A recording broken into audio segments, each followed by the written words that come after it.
안녕하세요. 새해 복 많이 받으세요. 자, 오늘은 원작이나 리메이크나 그림체 차이가 거의 없는 게임이 있는데요. 바로 검은정자에 대해서 자세하게 작가님 언급까지 알아보도록 하겠습니다. 스포일러가 있으니 주의 부탁드리고요. 바로 시작합니다. 검은정자는 교로교로가 괴인들을 모아놓고 연설하는 장면에서 처음 등장하는데요. 히어로들을 물리치고 오로치가 왕좌에 오를 거다라고 말하지만 괴인들의 반응은 영 시원찮아요. 검은정자 우리는 단지 동맹일 뿐 오로치에게 복종은 하지 않을 거다라고 말했고, 나중에 오로치에게 도전해 보겠느냐라는 물음에 좋다면서 자신감을 보이는데요. 보이는 건 굉장히 약해 보이지만 오로치에게 이런 반응을 보인 이유에 대해서 무라타 작가님의 언급이 있었는데, 현재 오로치를 보고도 검은정자는 여전히 터프하게 행동할까요? 라는 물음에 그가 가진 숫자를 생각하면 아마 두려워하지 않을 거다라고 말하셨는데요. 검은정자는 이 한 몸에 수많은 개체를 가지고 있는데 당시에 무려 11조개가 넘는 개체를 가지고 있었다고 해요. 숫자가 많으면 많을수록 강한 거고, 반대로 개체가 줄어들면 약해지는데 개체를 늘리는 방법은 단백질을 섭취하면 된다고 합니다. 이후 교로교로는 괴인 옆에 본부로 들어온 가로우에게 간부를 제안하게 되는데, 이를 본 검은정자가 또 갑자기 간부라면서 너무 좋은 조건 아니냐, 교로교로에게 태클을 거는 장면으로 종종 등장합니다. 그리고 본격적으로 검은정자의 특징을 보여주는 장면이 나오는데요. 타레오를 쫓아가던 검은정자는 아토믹 사무라이와 만나게 되는데, 아토믹 사무라이의 기술인 아토믹 참으로 수백 번을 베어도 아무런 피해가 없었고, 오히려 개체들이 쪼개지면서 엄청난 숫자로 압도해 버립니다. 아토믹 사무라이가 이렇게 당하는 게 흔한 일이 아닌데, 하지만 타츠마키의 보호막으로 인해 아토믹 사무라이를 놓치게 되고, 이후 지상으로 올라오면서 검은정자와 S급 히어로들 간의 대결이 시작됩니다. 검은정자는 실버팽의 형인 봄을 기습 공격으로 기절시켰고, 제노스도 이 지경으로 만들어 버려요. 이때 좀 아쉬웠던 게, 제노스가 소각포만 쓸 수 있으면 세포들을 대량으로 태워버렸을 수도 있었을 텐데, 이전에 양쪽 팔이 모두 빠져버렸죠. 하여간 제노스는 팔이 문제야.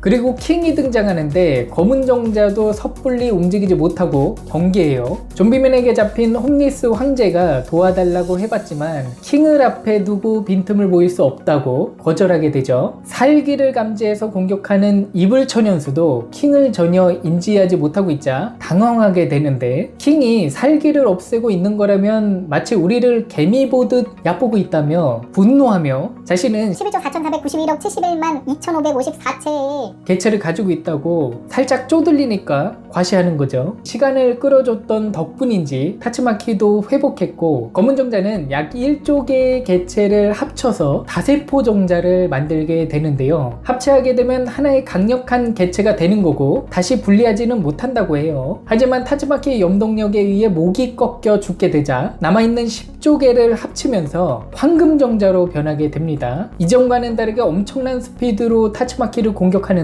전혀 모습이 보이지 않았다고 하죠. 그리고 타츠마키의 염동력마저 버티는 모습을 보여줍니다. 이전에 검은정자가 오로치에게 자신감을 보였던 이유가 바로 이 많은 숫자를 합쳤을 때의 강함 때문인데요. 오로치와 황금정자 중 누가 더 강하냐는 질문에 누가 더 강한지는 잘 모르겠어요. 황금정자가 스피드와 파워가 전부라면 오로치는 확실히 더 나은 테크닉을 가지고 있어요 라고 대답하셨다고 합니다. 황금정자와 오로치를 비교할 때 타츠마키도 항상 같이 언급되는데, 원작가님에 의하면 타츠마키가 완전한 상태라면 황금정자를 이길 수 있다라고 하셨기 때문에 타츠마키보다는 약하다고 봐야 되겠죠. 커뮤니티 랭킹에서는 타츠마키와 오로치가 거의 비슷할 것이고 황금정자가 조금 못 미치지 않겠냐, 이렇게 평가되고 있습니다. 그러나 현재 오로치도 수정 중에 있고 리메이크에서는 아직 황금정자가 나오지 않았기 때문에 혹시 몰라요. 지켜봐야 되겠죠. 그리고 잊고 있었던 킹이 연옥무쌍 폭렬 파동포를 외치는데 아무것도 나오지 않았지만 움찔하게 만들었죠. 이후 각성한 가로우가 등장하면서 황금정자와 엄청난 공방전을 치르고, 이를 본 아마이 마스크는 황금정자가 지금까지 없던 강력한 괴인이라고까지 말했지만 가로우가 한층 더 진화하면서 황금정자는 패하게 됩니다. 가로우 때문에 세포 하나만 남아서 숨어있게 되죠. 이후 잔해를 뒤지던 사이타 사이타마를 보게 되는데 포치도 약해지면서 이렇게 작아졌어요. 포치도 그렇고 자신도 죽일 거라며 도망치려 했지만 포치를 안고 있는 걸 보고 비살생주의자 스님 같다면서 사이타마를 쫓아가게 됩니다. 이대로 약한 동물인 척 집에 들어가 살면 되겠다고 현재는 포치와 같이 애완동물로 지내고 있는데요. 영영 애완동물로 살 것인지 사이타마의 영향을 받아 갱생할 것인지 아니면 몰래 힘을 키우고 있는 것인지 알 수는 없지만 앞으로가 기대되는 개인 중 하나입니다. 오늘의 결론.